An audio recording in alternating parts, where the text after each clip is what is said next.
इसीलिए आरक्षण जरूरी है, वहीं वातावरण भी हम लोगों को ठीक करना पड़ेगा। उनके वर्क प्लेस पर या जिस तरह का शोषण कई बार होता है, अगर एक अधिकारी दूसरे अधिकारी का शोषण करे तो उसे न्याय सरकार को देना चाहिए।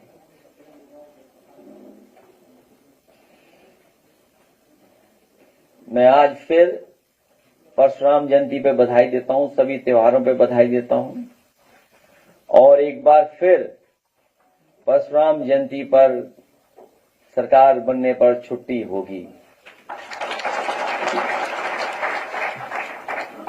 उस छुट्टी को बहाल करने का काम करेंगे।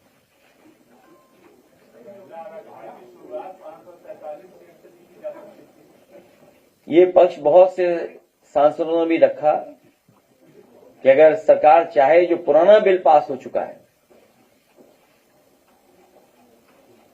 उसी में, या फिर जो आज एट प्रेजेंट स्ट्रेंथ है हाउस में, इसी पे भी लागू कर दें। लेकिन उन्हें आरक्षण नहीं, नारी को नारा बनाना था और उसके सहारे हमें आपको और पीडीएस समाज को धोखा देना था।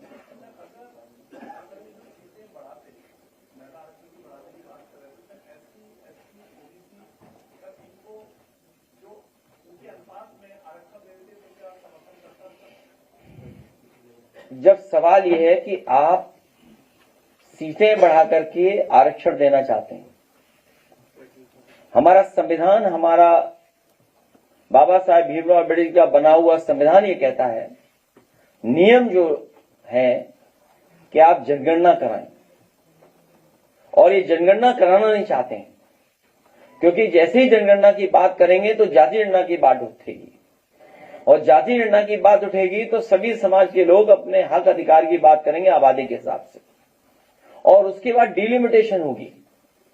तो ये सभी प्रोसीजर्स को, सभी नियमों को बाईपास क्यों कर रहे थे ये लोग, और फिर इतने वर्षों से किसका इंतजार कर रहे थे?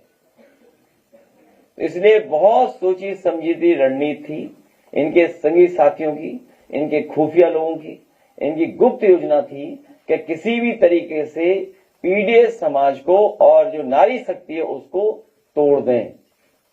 अभी जो प्रेस कॉन्फ्रेंस हो रही थी, हमारे प्रदेश के मुखिया, मैं चाहूंगा, बड़ी मुश्किल से उनका पुराना वीडियो हमें मिला है।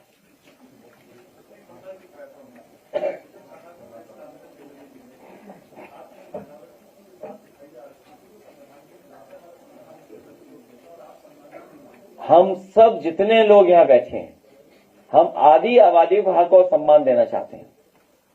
तो आधी आबादी में गिनती किस किस की होगी और किसकी नहीं होगी, ये कौन तय करेगा? आज भी जो प्रेस कॉन्फ्रेंस हुई और कल भी जो संबोधन हुआ, उसमें आधी आबादी की बात हुई है। तो आधी आबादी मतलब महिलाएं हैं, और डॉक्टर राममनोहर लोहिया को जो मानने वाले लोग हैं, उनके सिद्धांत पे चलने वाले लोग वो जानते होंगे, डॉक्टर राममनोहर लोहिया ने कहा कि महिलाओं को हम पिछड़ा मानते हैं, और अभी भी सरकार आधी आबादी की बात कर रही है। तो जो आधी आबादी हमारे समाज की है, पीडीएस समाज की है, उन सबको हक सम्मान मिले।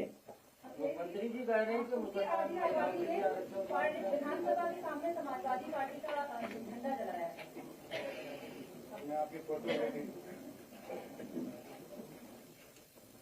उस पर मैं बहुत ज्यादा कुछ नहीं कहना चाहता हूं, लेकिन हम और आप सब लोग जानते हैं कि रंग जो होता है वो किसी न किसी धर्म से जुड़ा रहता है, या हर धर्म का कोई न कोई रंग होता है। समाजवादियों का रंग जो लाल है, लाल क्रांति का रंग तो है ही है, ये हमारी देवियों का भी रंग है, उनके पहनावे का भी रंग है, हनुमान जी का भी रंग है। नए जोड़े जब बनते हैं तो चूड़ियों का भी रंग लाल होता है, हमारी देवी के चुनरी का भी रंग लाल होता है। तो इसलिए किसी के भी इमोशन को हर्ट नहीं करना चाहिए।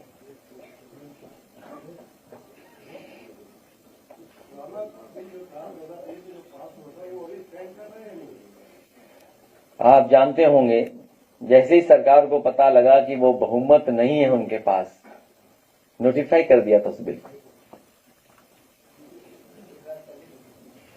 हाँ, अब हम हट जाए यहाँ से।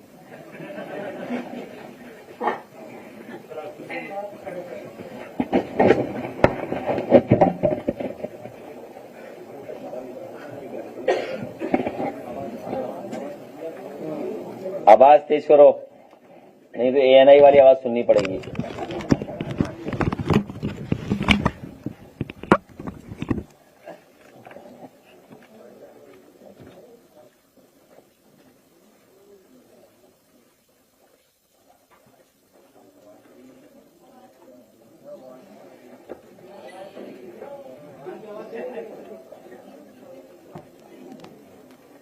लगता है इसमें भी कोई साजिश हो रही है। इसके विरोध में है। केवल एक दो लोग इधर एक दो लोग उधर, केवल इस चीज को कतई स्वीकार नहीं किया जा सकता। और इसलिए हम लोगों ने कह दिया है कि पार्टी पहले अपने स्तर पर इस पर चर्चा करे। संसद में चर्चा होने से पहले पार्टियों को अपने स्तर पर इसको, पार्टी में अगर आंतरिक लोकतंत्र है तो जनप्रतिनिधियों की बातों को सुना जाए, उनके तथ्यों पर गौर किया जाए। मैं दावे के साथ कह सकता हूं कि जिन स्थितियों में और जिन परिस्थितियों में विधेयक आया है, इस संसद के 99% सदस्य इसके विरोध में हैं। केवल एक दो लोग इधर एक दो लोग उधर केवल जबरदस्ती करने का प्रयास करेंगे, मुझे लगता है उसके परिणाम लोकतंत्र के लिए भी ठीक नहीं होंगे और मुझे लगता है कि किसी के हित में नहीं होंगे। जिस तरीके से बीजेपी ने बढ़ चढ़ करके व्हिप जारी किया, कांग्रेस से पहले एक ऐसा मुद्दा बनाया कि अटल जी आडवाणी जी का सपना था, इससे इसको हम इसको पास करेंगे। अगर यही हालात लोकसभा के अंदर आते हैं और पार्टी व्हिप जारी करती है महिला आरक्षण विधेयक के समर्थन में, तो आपका रुख क्या होगा? हमने कह दिया ना कि हम लोग पार्टी में पहले इस पर चर्चा कराने की मांग कर रहे हैं। एक दूसरा ये कि इस पर आम सहमति बननी चाहिए। आप क्यों कांग्रेस के पाप को अपने सिर पे लेना चाहते हैं? पार्टी के अंदर इस बात को रखना चाहते हैं, इस चीज को कतई स्वीकार। ठीक है, बाकी तो बातें आप जानते ही हैं।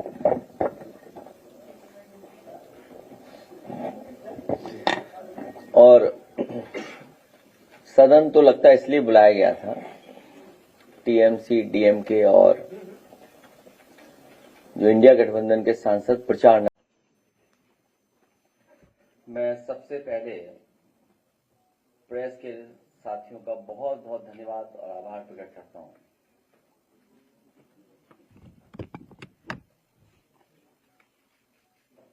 आज बहुत ही शुभ दिन है।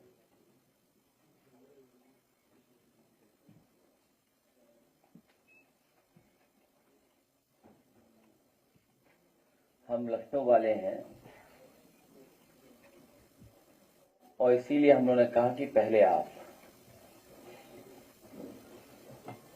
और एक लंबी प्रेस कॉन्फ्रेंस आपने सुनी है, लंबा टीवी प्रसारण भी सुना आपने। इस मौके पर मैं आप सबका जहां स्वागत करता हूं,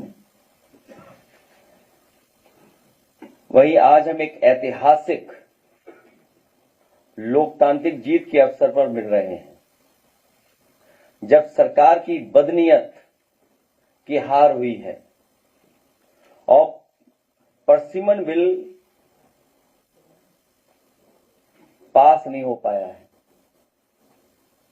संसद में हार का सीधा मतलब यह होता है कि सरकार अब जनता की इच्छा का प्रतिनिधित्व नहीं करती है। ऐसे में उसे बने रहने का कोई हक नहीं है और विपक्ष की सही मायनों में अब देश की इच्छा का प्रतिनिधित्व कर रहा है। भाजपाई नकारात्मक राजनीति का आधार हमेशा से दरारवादी रहा है। मतलब भाजपा वाले पहले लोगों के बीच अविश्वास पैदा करते हैं, फिर इन लोगों को बांटकर छोटे गुटों में बांट देते हैं, फिर दोनों को एक दूसरे के खिलाफ लड़ाने के लिए मनमाने कारण बताते हैं, फिर एक दूसरे का डर दिखाते हैं। तुम खतरे में हो इसलिए अकेले कुछ नहीं कर सकते, तुम हमारे साथ आ जाओ। इससे समाज में विभाजन विखंडन हो जाता है और डरकर एक गुट इनका वोटर बन जाता है। इस तरह ये अपना उल्लू सीधा कर लेते हैं। इसका सीधा मतलब ये हुआ कि भाजपाई सत्ता पाने और सरकार बचाने के लिए कोई भी साजिश कर सकते हैं और करते भी हैं और कितना भी नीचे गिर सकते हैं। भाजपाई का CMF फार्मूला, भाजपाई का और भाजपाइयों का CMF फार्मूला, क्रिएट मिस्ट्रस्ट और फियर, अब पिट चुका है। भाजपाइयों का समाज के बीच भय और अविश्वास पैदा करने का सामाजिक षड्यंत्र अब और नहीं चलेगा। आज तक चली भाजपाइयों की ये चाल अब जनता के सामने खुल चुकी है, इसलिए अब इनकी हार होना शुरू हो गई है। लोकसभा चुनाव में उत्तर प्रदेश की जनता ने भाजपा के इसी गंदे सियासी खेल को भांपकर भाजपा की बुरी तरह हराया था। अब एकता को बांटने के ये खेल भाजपाई महिलाओं के बीच खेल रहे हैं, लेकिन अब ये महिलाएं ही अपनी सुरक्षा, अपमान व हर तरह के शोषण से बचने के तथा महंगाई, शिक्षा, स्वास्थ्य के नाम पर हो रही लूट को खत्म करने के लिए भाजपा को हराएंगी। आज के नए विचार वाली नारी और उसकी आधुनिक सोच भाजपा के पुराने जमाने की तंग सोच से मेल नहीं खाती है। इसलिए भाजपाई सोचते हैं कि समाज में अभी भी जो महिलाएं पुरानी सोच की हैं, उन्हें तो कम से कम अपनी तरफ कर लें, क्योंकि जागरूक समाज की कोई युक्ति नारी तो भाजपा को वोट देने वाली नहीं है। ये टीवी सीरियल की आपसी राजनीति को असल जिंदगी में औरतों के बीच एक लाइन खींचने के लिए इस्तेमाल करना चाहते थे, जिससे महिला एकता न बन पाए। ये भी संकीर्ण सोच और तंग नजरिया वाले उन भाजपाई और उनके संगी साथियों की गहरी चाल थी, जिनकी महिलाओं के बारे में सोच सामंती है, मतलब जो पुरुषों की सत्ता में विश्वास रखते हैं और इस बात में भी कि नारी को कमजोर रखो, नारी को अधिकार मत दो, उसे न निर्णय की स्वतंत्रता दो, न सोच विचार की, न घूमने फिरने की, न पहनावे की, जिसका उदाहरण इनके दकियानूसी, पुरातनपंथी, रूढ़िवादी, रंगे पुते लोगों के उन विरोध और प्रदर्शन में दिखता है, जो अक्सर मुंह छिपाकर, हाथों में डंडे लेकर के स्कूल कॉलेजों में, सार्वजनिक स्थलों में, पार्क में, रेस्टोरेंट में और यहां तक कि लोगों के घरों में अपनी कुछ तथाकथित प्रथाओं को बचाने के लिए हिंसक हो जाते हैं।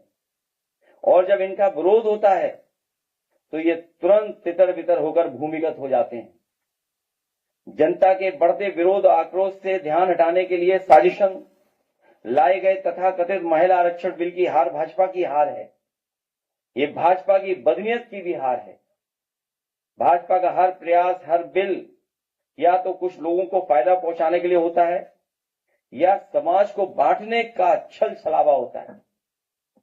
इस बार भाजपा इस बिल के माध्यम से महिलाओं की एकता में दरार डालकर उनको ठगना चाहती थी, लेकिन विपक्ष की एकता ने भाजपाई मंसूबों को धूल चटा दी। ये भाजपा के खिलाफ देश की सक्रिय हो चुकी जन चेतना की जीत है, जिसका प्रतिनिधित्व देश का विपक्ष कर रहा है। तथा कथित महिला आरक्षण बिल के बहाने भाजपा नारी को नारा बनाने की कोशिश कर रही थी, क्योंकि महिला असुरक्षा, महिलाओं के खिलाफ बेतहाशा बढ़ती हिंसा व अपराध, महंगाई, बेरोजगारी, बेकारी, बीमारी और शिक्षा की वजह से नारी भाजपा से किनारा कर चुकी है। नारी स्वतंत्रता के विरुद्ध भाजपाई और उनके संगी साथियों की रूढ़िवादी संकीर्ण सोच और तंग नजरिया नए जमाने की नारी शक्ति को स्वीकार नहीं है। परसीमन के नाम पर यह बिल भी रूप बदलकर नारी के अधिकार का हरण करने आया था। इस बिल को लेकर हमारे सवाल और शंका हमारा विरोध नहीं, बल्कि ये तो नारी के अधिकारों को बचाने की वो सकारात्मक लक्ष्मण रेखा है जो नारी के सशक्तिकरण के लिए संसद में संयुक्त विपक्ष द्वारा खींची गई। तथा कथित महिला आरक्षण परसीमन बिल पिछड़े, दलित, आदिवासी, अल्पसंख्यक मतलब लगभग 95% पीडीए समाज की सभी महिलाओं के खिलाफ था, क्योंकि इससे महिलाओं के बीच विभाजन करने की साजिश की जा रही थी। ये महिला को अधिकार देने की नहीं, बल्कि आज उनकी शक्ति को बांटकर बेहद कमजोर करने का वह कल को उनके हक को छीनने की छद्म योजना थी। भाजपा के वैचारिक पूर्वजों ने आजादी से पहले देश को बांटने में अपनी भूमिका निभाई और फिर उनके संगी साथियों ने आजादी के बाद भी नफरत के नाम पर समाज के भाईचारे, अमन चैन को बांटने की कुटिल करतूत जारी रखी और ये अभी नकारात्मक लोग अपनी नारी विरोधी सामंती सोच के कारण देश की आधी आबादी मतलब महिलाओं की ताकत बांटने और हमेशा के लिए दबाए रखने का शरण कर रहे थे, जिससे कि आज की जागरूक नारी की विरोध की क्षमता बढ़ जाए, घट जाए, मिट जाए। ये बिल नहीं था, भाजपा की दरारवादी राजनीति का काला दस्तावेज था।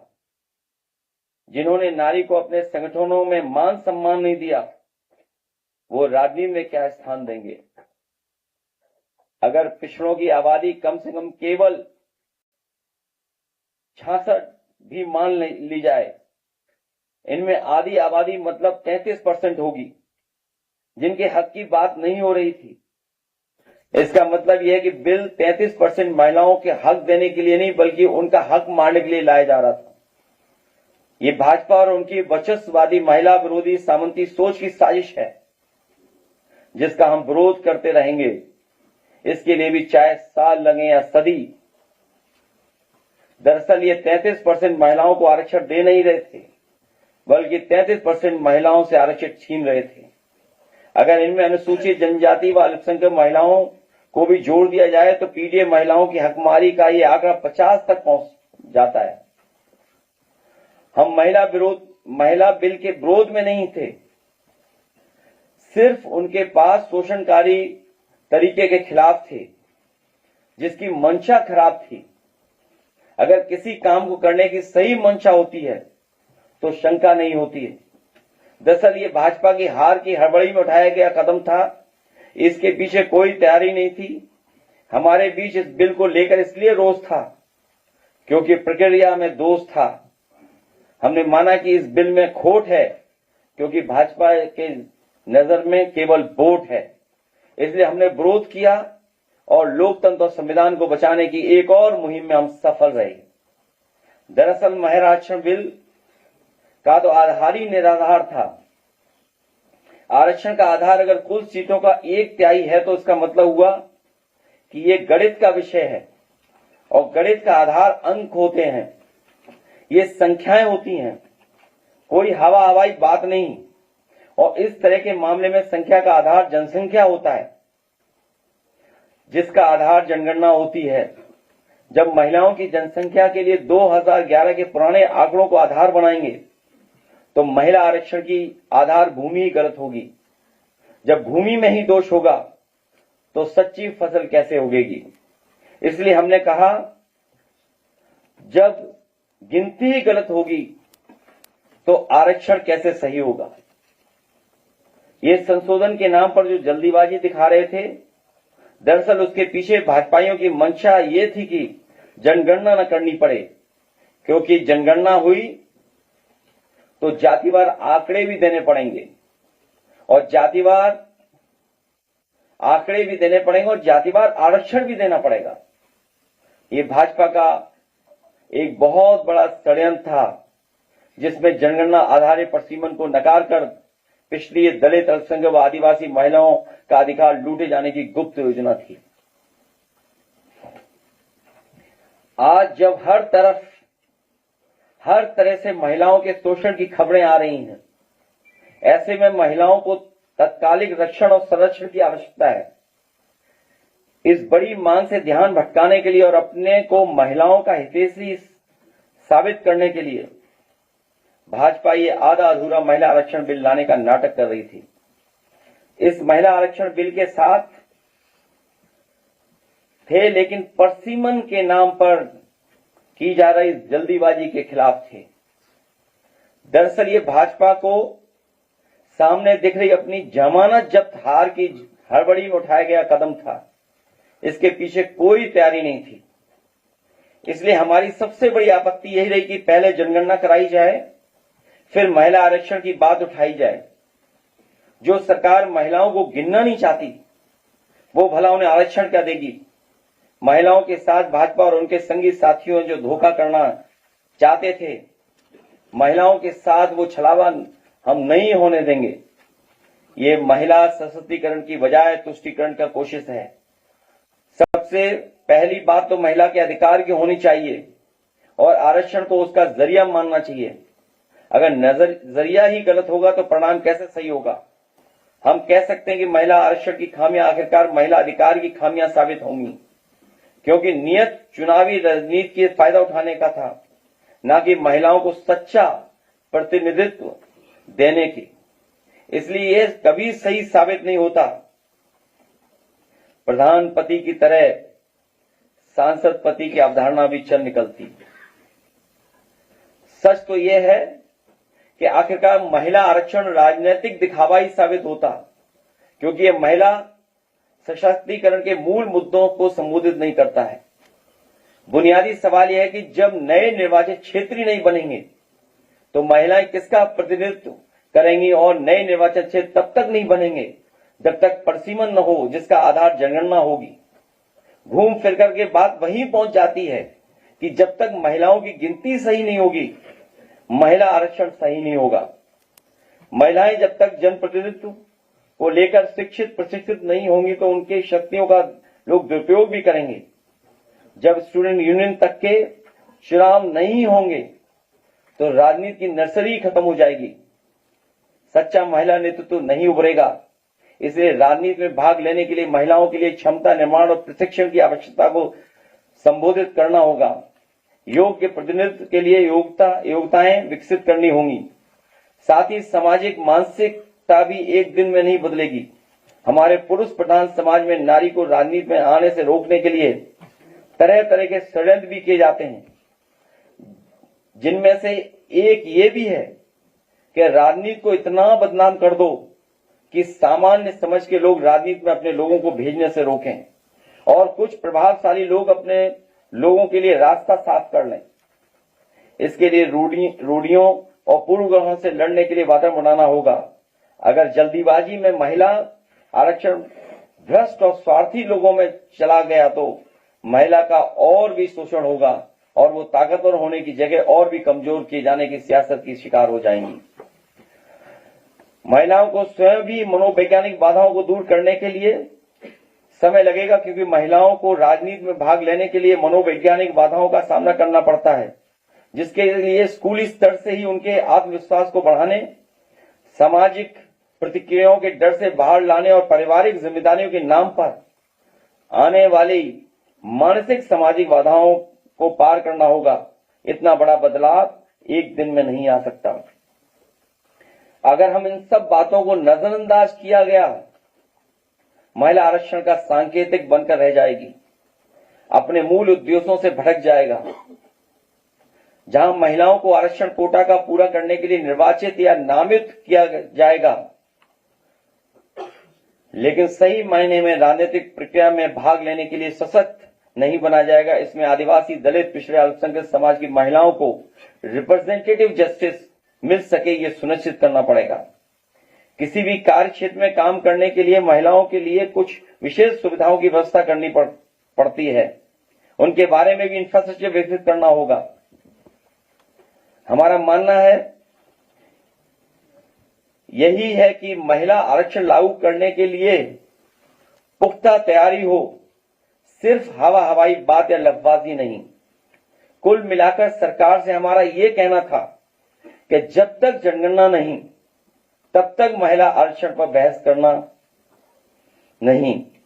इनकी रूढ़िवादी सोच में महिला का कोई स्थान नहीं है। ये स्कूलों को बंद करके दूर करना चाहते हैं, जिसका सबसे ज्यादा नुकसान लड़कियों को ही होगा, क्योंकि सुरक्षा के नाम पर मां बाप बच्चों को दूर नहीं भेजना चाहते हैं। इसी तरह स्वास्थ्य और चिकित्सा के क्षेत्र में कमजोर रखने की सबसे अधिक हानि स्त्रियों को ही होती है, क्योंकि सामाजिक, आर्थिक, मानसिक कारणों से वो पोषण व अन्य तरह शारीरिक जरूरतों के लिए सदैव उपेक्षित रहती हैं। संपत्ति में बेटी को हिस्सेदारी को लेकर आज भी परिवार टूट रहे हैं। वर्क प्लेस सिक्योरिटी डिस्क्रिमिनेशन पर बात होनी चाहिए। सच तो यह है कि महिलाओं को आरक्षण से पहले उन असुरक्षाओं, भेदभावों से संरक्षण की आवश्यकता है जो वो घर, बाहर और सार्वजनिक स्थलों पर और आवागमन के दौरान झेलती हैं। न्याय के दरवाजे खटखटाने से पहले महिलाओं ही क्यों डिस्करेज किया जाता है? जब ऑल वुमेन पुलिस स्टेशन हो सकते हैं तो ऑल वुमेन कोर्ट क्यों नहीं हो सकते हैं, जहां अपनी बात कहने के लिए हिचक न हो। आज इंडिया की एकजुटता ने साबित कर दिया है कि नैतिक रूप से भाजपा ने सरकार में बने रहने का आधार खो दिया है, क्योंकि संसद में जो सरकार हार जाती है वो बाहर जाती है। ये जनता की जीत है, इसलिए पूरे देश में सालों बाद हर्षोल्लास का वातावरण बना है, क्योंकि जनता को विश्वास हो गया है कि बुरे दिन जाने वाले हैं। बहुत बहुत धन्यवाद आपका।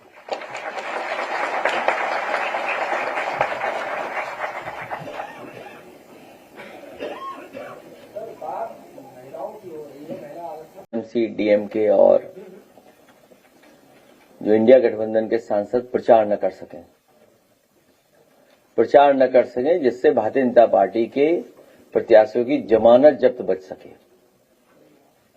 तो बुरी तरह हार होने जा रही है, उससे बचने के लिए 3-4 दिन प्रचार बोल न कर पाए, जिससे भारतीय जनता पार्टी के प्रत्याशियों की जमानत जब्त न हो जाए।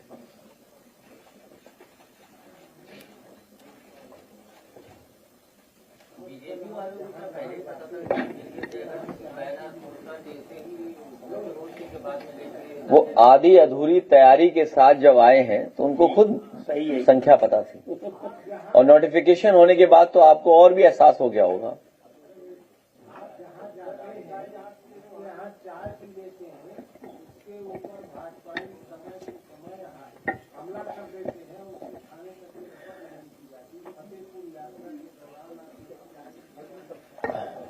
वो नौजवान मेरे साथ है, मेरे साथ ही खड़ा है, और मुझे याद है कि उसने मुझे चाय पिलाई थी,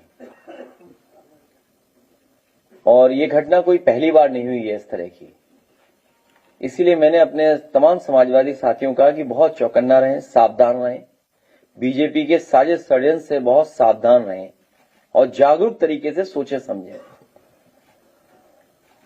और वो अपनी बीती बात तो बताएगा, लेकिन भारतीय जनता पार्टी के वहां के नेता ने एक मुस्लिम समुदाय के नेता को आगे कर करके इसके ऊपर पिटाई करवाई, मार पिटाई कराई, जिससे केस बन सके, डरा सके, धमका सके।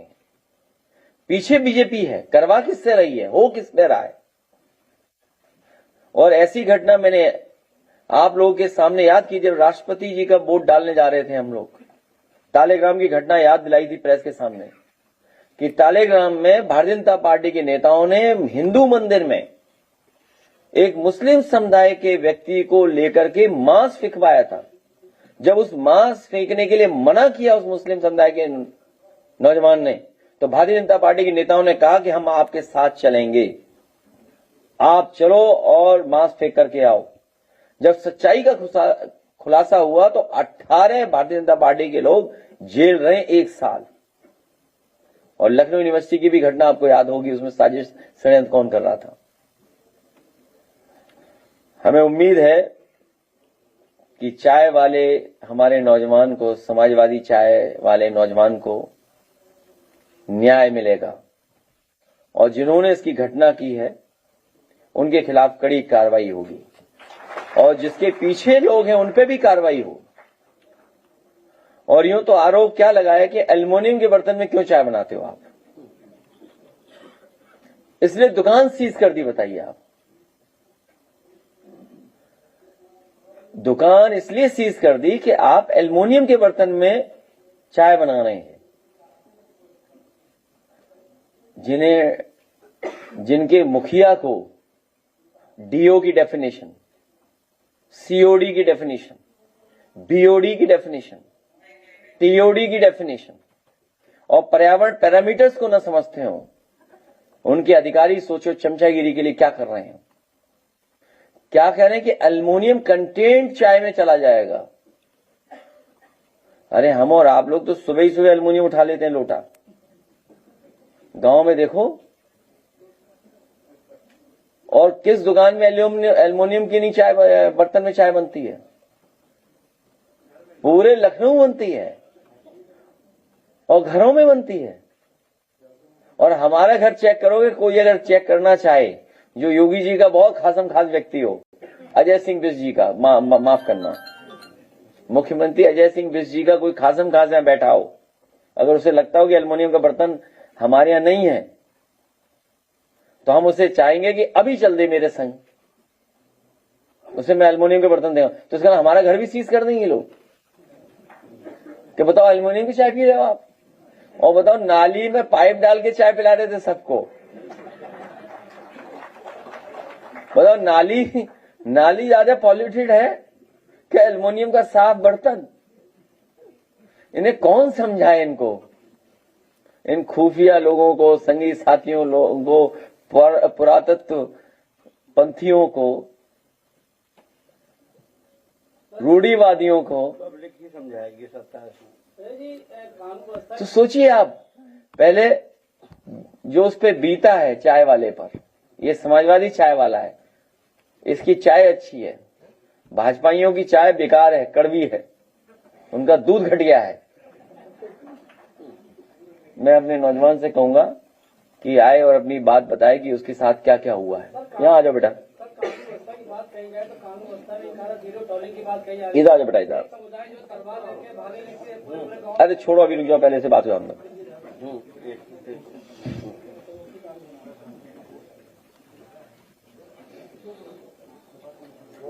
बीते दिने माननीय राष्ट्रीय अध्यक्ष जी हमारे हुसैनगंज विधानसभा से गुजर रहे थे, तो मैंने अध्यक्ष जी को चाय पिला दिया। उसके बाद से बराबर हमारे ऊपर कार्रवाई की जा रही, कभी हमारे ऊपर मारपीट करवाई जा रही, तो कभी हमारे फूड इंस्पेक्टर आके हमारी दुकान सीज कर रहे हैं, तो कभी चाय का सैंपल ले रहे हैं, और कभी ये बोल रहे हैं कि आप एल्युमिनियम के बर्तन में चाय बनाते हो, ये अलाउ नहीं है। ऐसा करके हमें आए दिन प्रताड़ित किया जा रहा है। और अभी 2-3 दिन पहले की घटना है, जो कि कुछ लोग आकर डायरेक्ट हमला करने लगे, हम पे मारने लगे, और राष्ट्रीय अध्यक्ष जी का नाम लिए कि आप उनको चाय पिलाए हो, नेता बनते हो, तुमको चाय की दुकान नहीं रखने देंगे। मारपीट किया। उसके बाद हमने कंप्लेन की, अभी तक कुछ भी नहीं हुआ।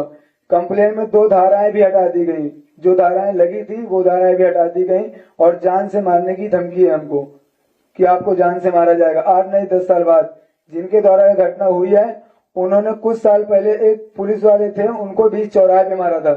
तो उन्होंने कहा कि तुम पुलिस से बढ़ के नहीं हो, तुमको भी मारेंगे, अगर तुम कहीं भी मिल गए गोली मारेंगे, या कार के सामने आ गए तो चढ़ा देंगे। अपना नाम तो बता दो। मेरा नाम आर्यन यादव है। कब जाओगे चाय पीने?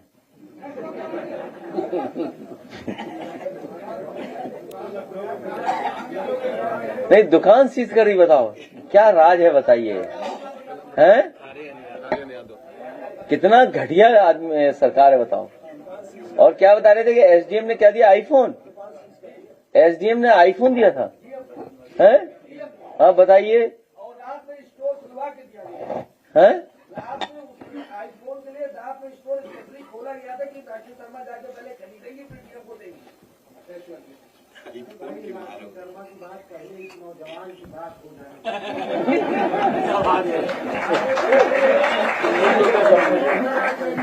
नेता है, बताओ। हमला करवाया, कौन सा नेता है? नाम बताओ उसका। डरने की कोई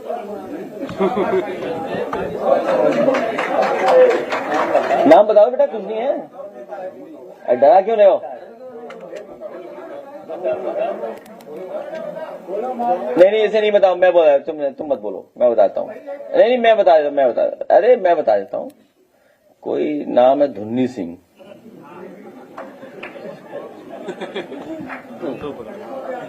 है? कछुआ का व्यापार था। हाँ, वो गंगा का किनारा है ना, और शराब का भी काम हुआ है, नाव से ढोई जाती हैं। अच्छा, मोरंग माफिया भी है। बस समझ लो आप, इस सरकार में यही होगा। देखिए, पीडीए समाज के साथ यही व्यवहार करेंगे लोग, सामंती लोग, वर्चस्ववादी लोग। उनका व्यवहार करने का तरीका यही है। और जब उन्होंने पूजनीय शंकराचार्य जी को नहीं छोड़ा, सोचिए उनके साथ क्या व्यवहार किया था इसी तरह के वर्चस्ववादी लोगों ने। और इन सबको ताकत कौन देख रहा है? सरकार दे रही, सरकार।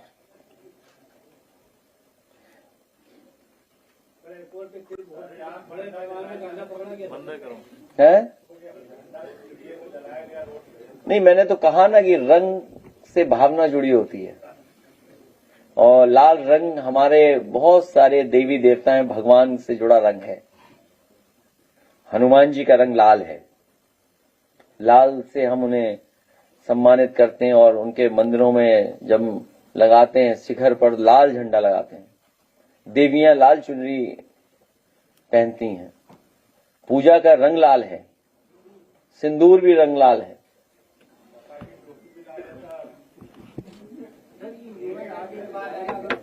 घटना हो जाती है, इसके साथ समाजवादी पार्टी की तरफ से बात की गई है, क्योंकि जिस तरह से डर दिख रहा है सामने।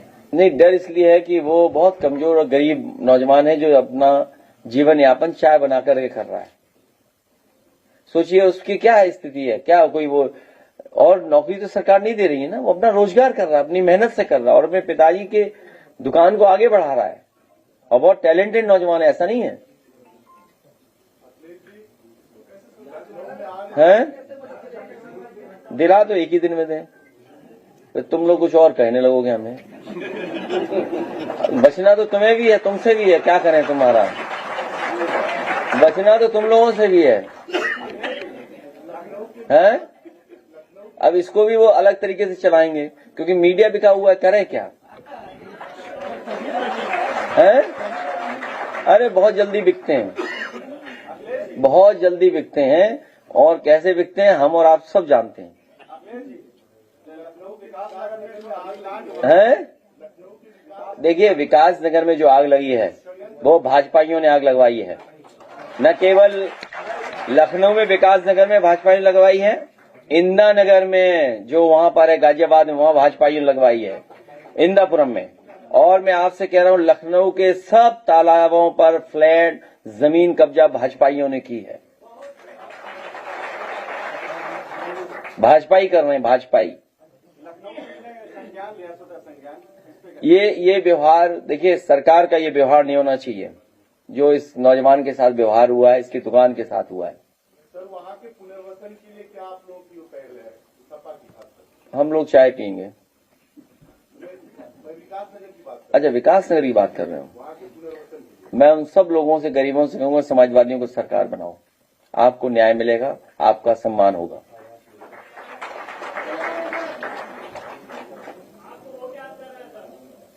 नहीं, हम उनके साथ हैं पूरे, और हमारे बहुत सारे समाजवादी साथी हैं।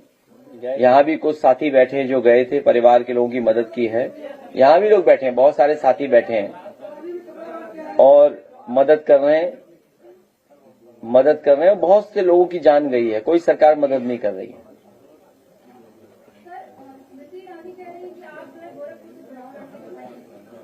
मैं अपने कन्नौज का नाम बदल दूंगा, गोरखपुर कर दूंगा।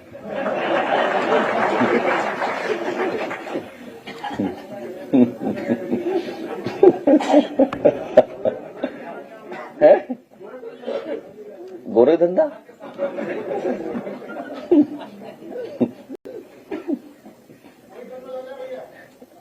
नहीं, क्यों, नाम बदल देंगे, नाम बदल देंगे, नाम। कहाँ पर?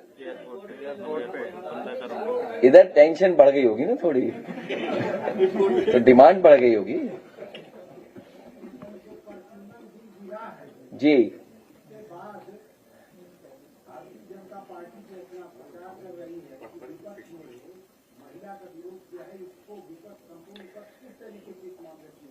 पूरा देश ये जानता है, पूरे देश के बुद्धिजीवी जानते हैं कि महिला आरक्षण के खिलाफ विपक्ष नहीं था, और जिस समय महिला आरक्षण को लेकर के जो बिल आया था, नारी शक्ति, उस बिल का सबने समर्थन किया था, और आज भी वो बिल एग्जिस्ट करता है, वो एक्ट हो गया है, कानून बन गया है, ये पूरा देश जानता है। और आप लोग हमसे ज्यादा बुद्धिजीवी हैं, हमसे ज्यादा चीजों को समझते हैं दूर से। जिस समय उन्हें हार का डर उनके अंदर आया, उन्हें नोटिफाई कर दिया पुराना महिला आरक्षण बिल। आखिरकार ये देश के प्रधानमंत्री जी बताएंगे नोटिफाई क्यों किया, बीजेपी बताएगी नोटिफाई क्यों किया। क्या महिला आरक्षण बिल एक्ट नहीं बन गया? झगड़ा वो नहीं है, झगड़ा साजिश और षड्यंत्र का था। पीडीएस समाज के लोगों को हक अधिकार उनका छीनने के था, और डिलिमिटेशन के बहाने जिस तरीके से उन्होंने डिलिमिटेशन किया है आसाम में या अन्य प्रदेशों में, वही तरीका अपनाते आप यहां पर भी, उसके खिलाफ है। महिला आरक्षण तो आज भी एग्जिस्ट करता है, और महिला आरक्षण तो बिल पास हो चुका है। अरे यार, संबोधन सुनते हो कि इधर उधर सुनते हो तुम? हमें तो संबोधन में लगा कि कोई महिला प्रधानमंत्री का नाम आने वाला है। अगला प्रधानमंत्री कोई महिला बनेगा बीजेपी से।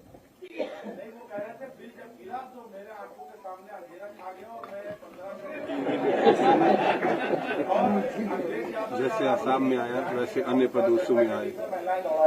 किसको?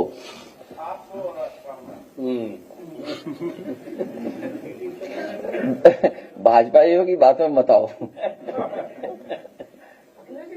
बात करने वाले लोग जो है राज्यपाल को बुलाते हैं यूपी में और चुनाव लड़ते हैं, दूसरे राज्य में इसमें स्वतंत्र प्रभाव बना लेते हैं, तो ये कैसे मालूम आगे बढ़ा सकते हैं?